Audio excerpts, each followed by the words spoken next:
Të nderuar qytetarë, të nderuar përfaqësues të medjave, sot zhvilluam seancë të Këshillit Ekonomik Social, ku në frymën e dialogut konstruktiv social diskutuam disa çështje me rëndësi për politikat ekonomike, tregun e punës dhe sistemin arsimor. Në fillim të seancës miratuam procesverbalin e seancës paraprake, më pas shurtuam dhe miratuam programin vjetor të punës së Këshillit Ekonomik Social për vitin 2026. Me këtë program përcaktojmë dinamikën e punës së Këshillit për gjithë vitin dhe vendosim prioritetet për temat që do të jenë lëndë e dialogut social midis qeverisë, sindikatave dhe organizatave të punëdhënësve.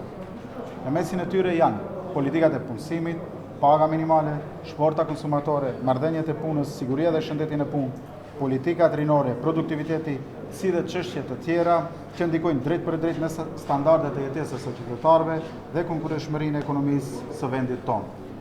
Në seancën e sotme u shqyrtuan edhe dy propozime jashtëzakonisht të rëndësishëm të Ministrisë së Arsimit dhe Shkencës, propozim ligji për arsimin e lartë dhe propozim ligji për sigurimin e cilësisë në arsim të lartë dhe shkencë. Bëhet fjalë për ligje sistemore që synojnë modernizimin e arsimit të lartë, harmonizimin me standardet evropiane dhe procesin e Bolonjës, forcimin e autonomisë akademike, përmirësimin e cilësisë së mësimit dhe punës kërkimore shkencore, si dhe krijimin e stafit që do të jetë konkurrues në tregun vendor dhe ndërkombëtar të punës. Si Ministria e Ekonomisë dhe Punës mirëpresim veçanërisht faktin që zgjidhjet e reja ligjore i kushtojnë vëmendje të konsiderueshme ndërlidhjes të arsimit të lartë me nevojat reale të ekonomisë. Tregu i sotëm i punës kërkon njohuri moderne, shkatësi praktike dhe harmonizim të madh midis sistemit arsimor dhe nevojave të punëdhënësve. Kjo është arsyeja pse reformat e tilla janë hap i rëndësishëm drejt krijimit të kapitalit më cilësor njerëzor, punësisë më të lartë, të rinjve dhe konkurrenshmëri më të fortë të ekonomisë sonë. Këshilli Ekonomik Social do të vazhdojë të mbetet platforma kryesore për dialog të hapur, gjithëpërfshirës dhe të argumentuar midis qeverisë, punëtorëve dhe punëdhënësve. Vetëm përmes partneritetit dhe krijimit të përbashkët të politikave mund të sjellim zgjidhje që do të kontribuojnë në rritjen e qëndrueshme ekonomike, kushtet më të mira të punës dhe standard më të lartë të jetesës për qytetarët. Ju falenderoj. Poštovani građani, poštovani predstavnici na медиумите. Денес одржавме седница на Економски социјален совет, на која во духот на конструктивниот социјален диалог разговаравме за повеќе прашања од значење на економските политики, пазарот на трудот и образовниот систем. На почетокот на седницата го усвоивме записникот од претходната седница, а потоа ја разгледавме и ја усвоивме годишната програма за работа на Економски социјален совет за 2026 година. Со оваа програма ја утврдуваме динамиката на работа на Советот за целата година и ги поставувавме приоритетите за темите кои ќе бидат предмет на социјалниот диалог меѓу владата, синдикатите и работодавачите. Меѓу нив се политиките за вработување, минималната плата, потрошувачката кошничка, работните односи, безбедноста и здравје при работа, младинските политики, продуктивноста, како и други прашања кои директно влијаат врз животниот стандард на граѓаните и конкурентноста на нашата економија. На денешната седница беа разгледани и две исклучително значајни законски предлози на Министерството за образование и наука. Предлог закона за високо образование и предлог закона за обезбедување на квалитет во високо образование и науката. Станува збор за системски закони кои имаат за цел модернизација на високото образование, усогласување со европските стандарди и болонскиот процес, зајакнување на академската автономија, подобрување на квалитетот на наставата и на работата, како и создавање кадар кој ќе биде поконкурентен на домашниот и меѓународниот пазар на труд. Како Министерство за економија и труд, особено го поздравуваме фактот што новите законски решенија посветуваат значително внимание на поврзувањето на високо образованието со реалните потреби на стопанството. Денешниот пазар на труд бара современа знаење, практични вештини и поголема согласеност меѓу образовниот систем и потребите на работодавачите. Токму затоа ваквите реформи представуваат важен чекор кон создавање поквалитетен човечки капитал, повисока вработливост на младите и посилна конкурентност на нашата економија. Економски социјален совет и понатаму ќе стане главната платформа за отворен, инклузивен и аргументиран диалог меѓу владата, работниците и работодавачите. Само преку партнерство и заедничко креирање политики можеме да донесеме решенја кои ќе придонесат за стабилен економски раст. подобри услови за работа и повисок животен стандард на граѓаните. Ви благодарам. Министер, дали беше отворено прашањето за потрошувачката кошница, докаде, кога ќе се применува и што велат синдикатите? Денеска не беше таа точка на дневен ред. Знаете дека еднаш беше ставена на дневен ред на Економски социјален совет, беше разгледана од сите чинители, односно од сите представници на Економски социјален совет. Ги чекаме нивните забелешки, писмено да се обратат до кај нас, нивните предлози што имат дополнително да се формира. Таа веќе влегува во националната стратегија и знаете дека овие месеци сме биле многу зафатени во исполнување на чекорите за реформската агенда, така да каде што тој кадар што веќе ја имаме во министерството, значи истиот кадар беше цело време фокусиран на исполнување на тие чекори, работевме макоторпно со многу часови, но еве ги постигнавме многу чекори, ги исполнивме. 15 јули беше крајниот рок за праќање на фишејата до Европската унија и сега овој временски период ќе се фокусираме на завршување на просечна потрошувачката кошничка која веќе е при крај и во наредните седмици на СС кога ќе биде готово, ќе биде ставена разгледана од сите представници од СС, нормално дека и за јавноста ќе биде достапна и ќе почнуваме да ја пресметуваме под просечната потрошувачка кошничка.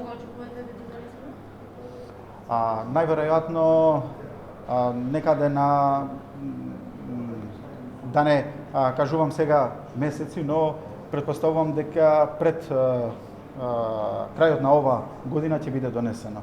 Ако успееме да ги усогласиме, односно сите забелешки и да податоците што ги земеме од статистика да ги обработиме све до крај, ќе биде доставено пред нова година. Ако не успееме тоа да го постигнеме, од почетокот на наредната година ќе биде пресметано и просечна потрошувачка кошничка која ќе биде пресметана од Министерството за економија и труд и ќе биде секој месец достапна за сите граѓани.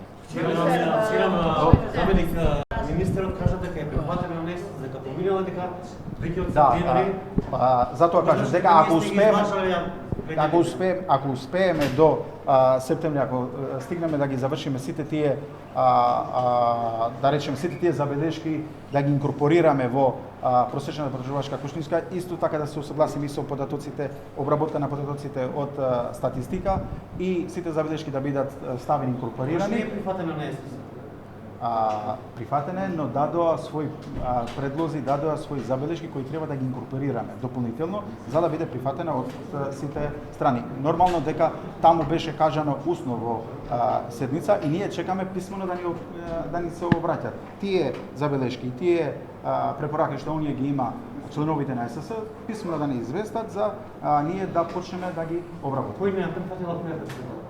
Па сега пред 3 месеци беше стана на СС, не знам, од работодавачите имаше исто така од синдикатите, од членовите на влада има некои предлози што ни препорача за да ги ставиме на таа методологија. Министерството покажа анализите на државниот пазарен инспекторат, но ние се производи, ги имате, дали можеби на збор на денешната седница однос на цените на храната, инфлацијата, Прво да ви кажам дека најновите податоци од Државен завод за статистика се дека овој месец имаме намалена инфлација за 0,5%, што значи дека по неколку месеци веќе имаме намалување на инфлацијата, а тоа е цените на храна и безалкохолни пијалоци се намалени за 1,1%, исто така и транспортот значи за 1,6%.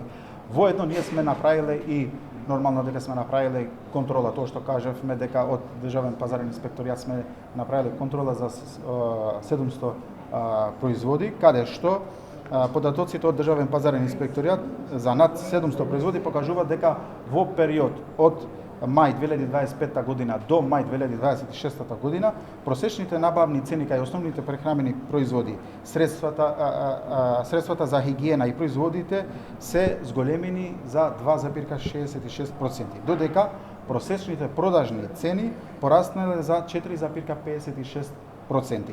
Тоа значи дека дел од растот на малопродажните цени на прехранбените производи и другите производи се зголемува поради бруто профитната мажа кој што одредени трговци ја зголемиле оваа година, односно кога се намалиле набавните цени, они не ги намалиле своите цени. Од другата страна, најновата анализа што е направено, исто така за период март јуни 2026 година, значи за овој одреден временски период, пошто се направени две анализи, покажува поинаков тренд кај производителите, односно просечните набавни цени пораснале за околу 2,04%, додека продажните цени се зголемиле за само 0,16%, што значи дека трендот на зголемување на бруто профитната маржа крајните месеци е намален и цените се во стабилна фаза сега за сега. И за една година тоа што го кажав на говорот дека се зголемени само бруто профитната маржа од страна на трговците, но тоа не е за овие крајните месеци. Значи поради тоа што имавме состаноци, одредени состаноци со трговците, зборувавме со нив и ми објаснивме работата дека ги следиме, дека ги контролираме и тоа дал свој ефект крајните месеци март до јуни 2026 година имаме само 0,16% зголемување на бруто профитната маржа, што покажува дека е во стабилна состојба. Исто така, веќе за понеделник сме закажале состанок со производителите и со дистрибутерите за да зборуваме за продажните цени и набавните цени на големите количини. Не, денеска не беше точката на дневен ред за минималната плата. Го усвоивме програмата на Економски и социјален совет за целата година, каде што таму е предвидено и да се дискутира и за минималната плата. Кога ќе им доаѓа редот, ќе го ставиме како точка на дневен ред и ќе го дискутираме. Фала ви. Да, обавезно. Океј. Оваа година ќе се дискутира и за тоа. Фала. Благодарам.